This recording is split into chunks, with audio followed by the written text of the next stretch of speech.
ஜும்ஆவுடைய நாள் வெள்ளிக்கிழமை நபிகள் நாயகம் ஸல்லல்லாஹு அலைஹி வஸல்லம் அவர்கள் மீது அதிகமாக ஸலவாத்துகள் சொல்ல வேண்டும். ரசூல் ஸல்லல்லாஹு அலைஹி வஸல்லம் சொல்லி காட்டுவார்கள், இந்த ஜும்ஆவுடைய நாள் நாட்களில் சிறந்த நாள், இந்த ஜும்ஆவுடைய நாள்ல என் மீது அதிகமாக ஸலவாத்துகள் ஓதுங்கள் என்பதாக சொன்னாங்க.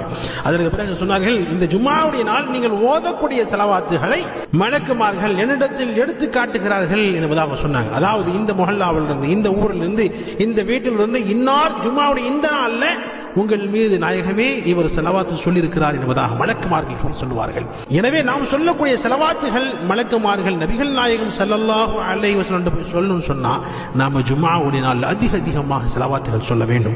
சுப்ஹானல்லாஹ். வெள்ளிக்கிழமை மட்டுமல்ல, எல்லா நாட்களிலும் அதிகமாக ஸலவாத்துகள் சொல்ல வேண்டும். ரசூல் ஸல்லல்லாஹு அலைஹி வஸல்லம் அவர்கள் மீது யார் ஒரு முறை ஸலவாத்து சொல்வார்களோ அல்லாஹ் அவர்களுக்கு 10 நன்மையை கொடுக்கிறான், 10 பாவங்களை மன்னித்து விடுகிறான், 10 தரஜாக்களை அந்தஸ்துகளை உயர்த்துகிறான் என்று நபிகள் நாயகம் ஸல்லல்லாஹு அலைஹி வஸல்லம் அவர்கள் சொல்லியிருக்கிறார்கள். எனவே ரசூல் ஸல்லல்லாஹு அலைஹி வஸல்லம் அவர்கள் மீது குறிப்பாக இந்த ஜும்ஆவுடைய நாளில் அதிகமாக ஸலவாத்துகள் சொல்ல கடமைப்பட்டிருக்கிறோம்.